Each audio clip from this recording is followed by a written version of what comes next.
As a meteorologist and someone who's studied this my whole life, I couldn't have even believed that could have happened. To give you an idea, they're saying that even right now, this is likely a 1 in 1,000 year event. To give you an idea of how unprecedented this is.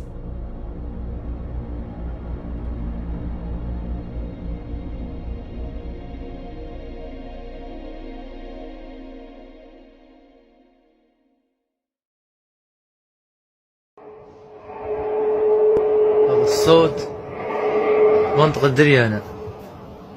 سبحان الله، صوت يسمعوه بالميضة وتوكرة وبنغازي. 18 أو 19 فجر. خميس 19. صوت عالي، سبحان الله العظيم. الله أكبر.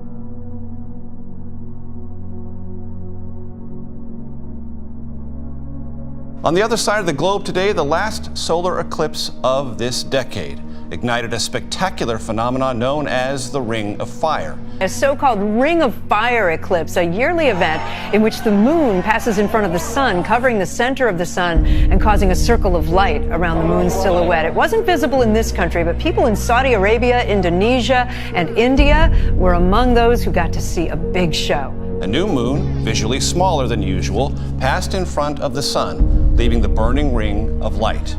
The next total solar eclipse here in the U.S. won't be until April 2024. Scientists are puzzled by the behavior of what used to be one of the brightest stars in the skies. It's called the red giant star, called Betelgeuse. It's been rapidly dimming since October.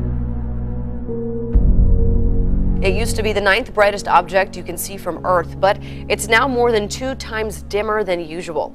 Some scientists believe that means it may be about to explode, turning the star into a so-called supernova. If it does happen, it'll be a spectacular show in the sky, but it will not pose any danger to us here on Earth. I don't know what's going to happen. Yeah. I was reading some information online saying that the star has gone through its full life cycle a lot faster than other stars, which isn't as long. So Right. I don't know.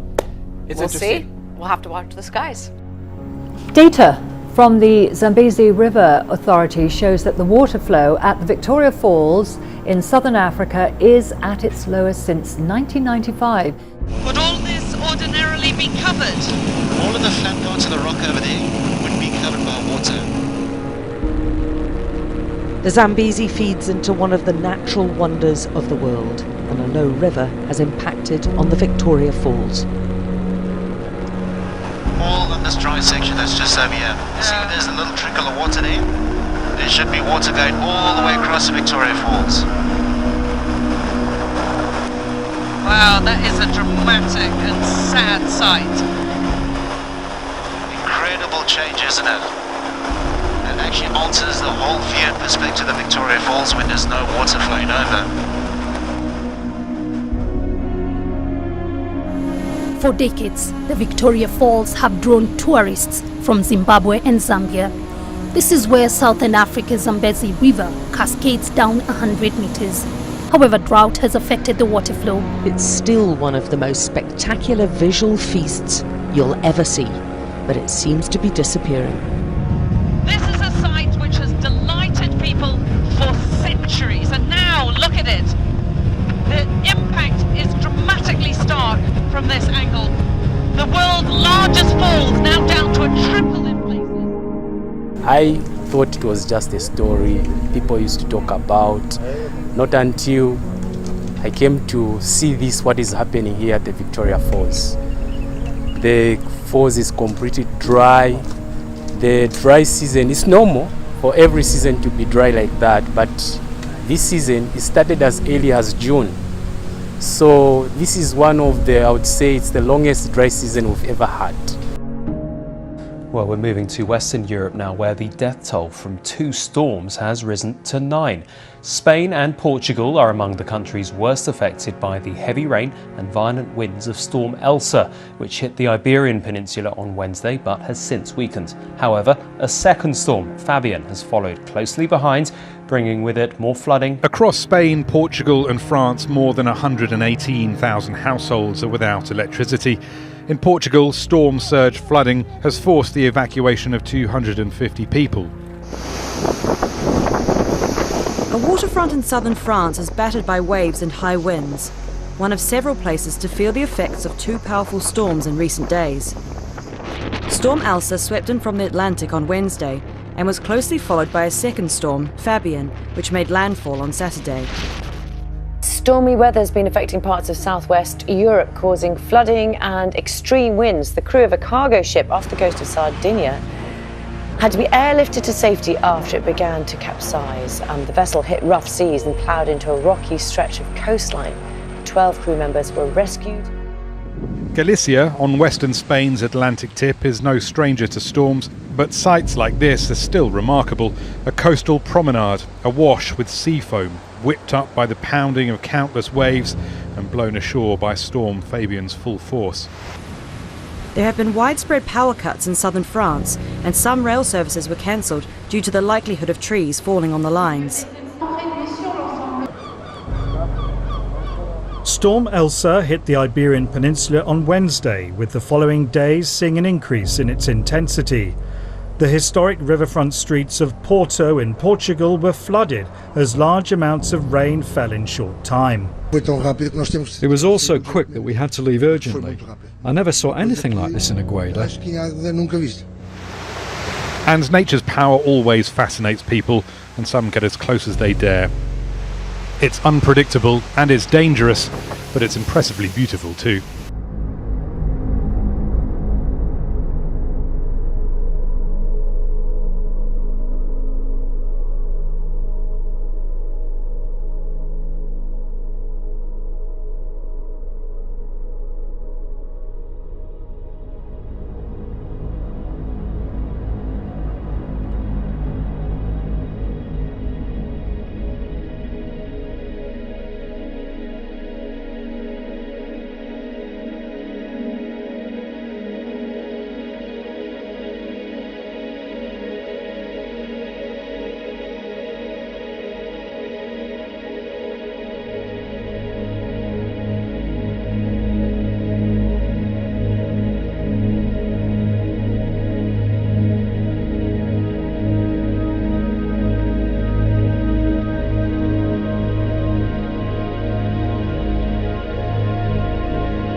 The hazardous smoke that's become Sydney's new norm has coincidentally sheltered us from what was expected to be a day of record-shattering weather.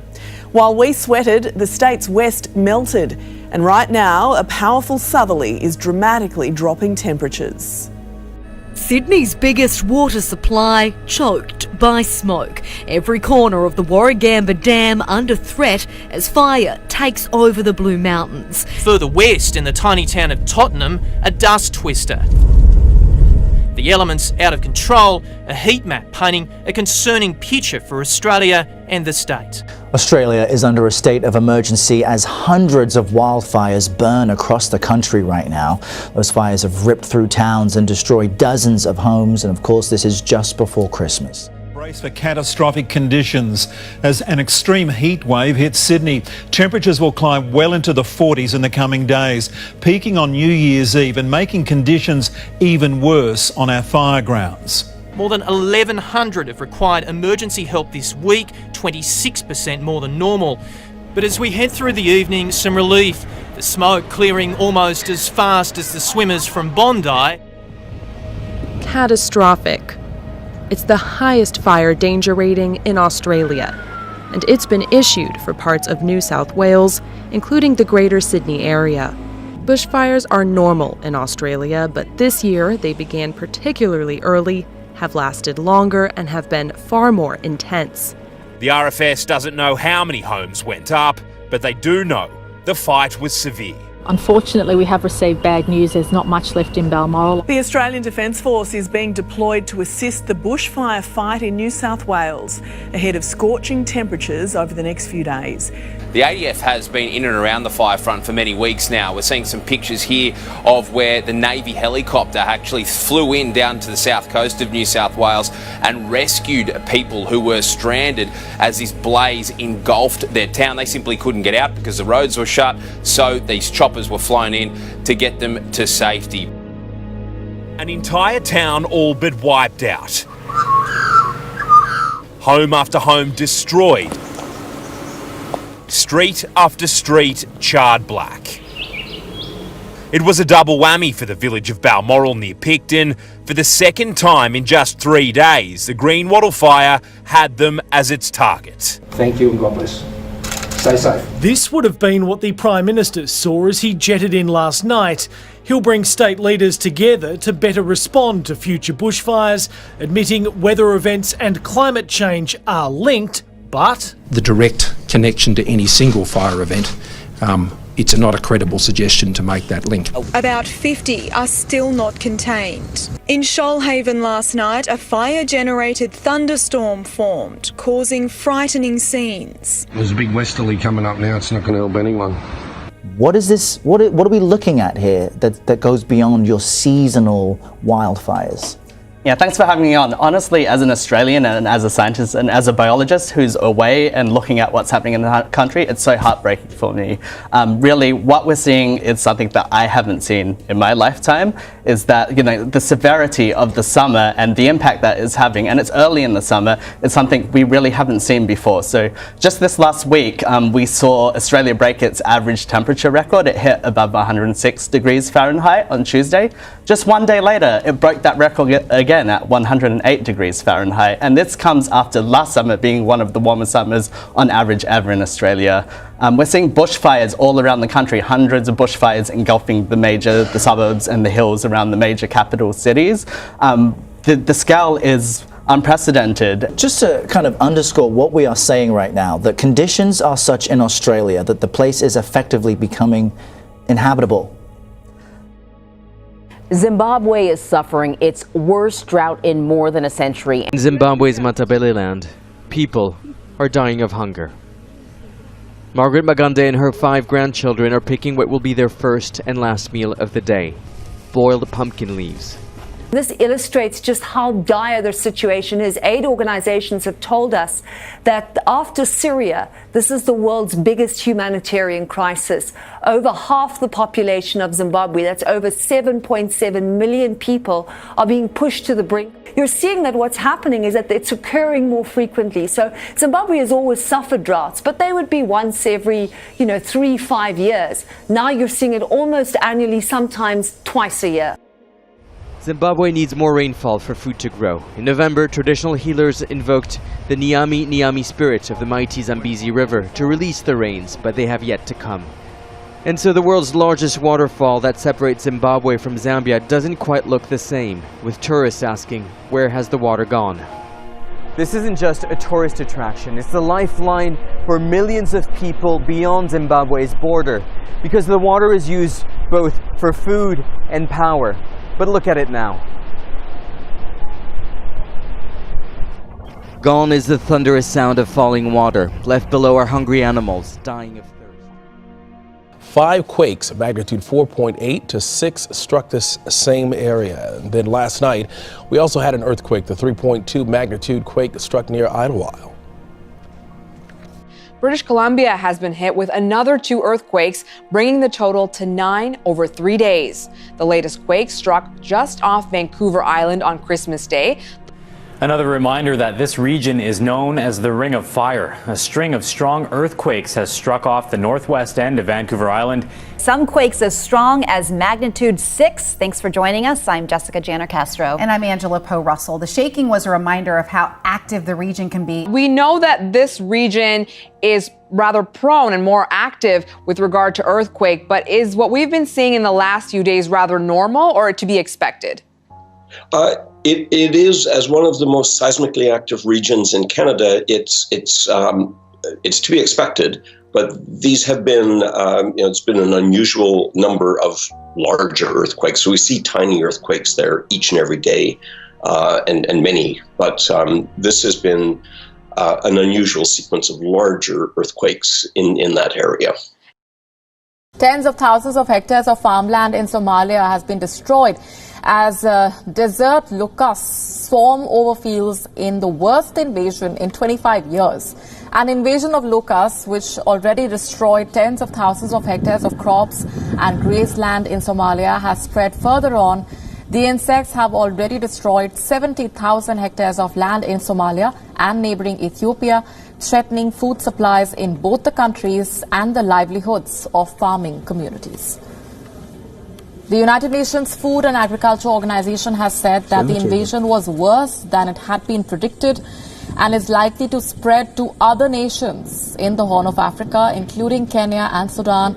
It has been further made worse by unseasonably heavy rainfall and floods across East Africa.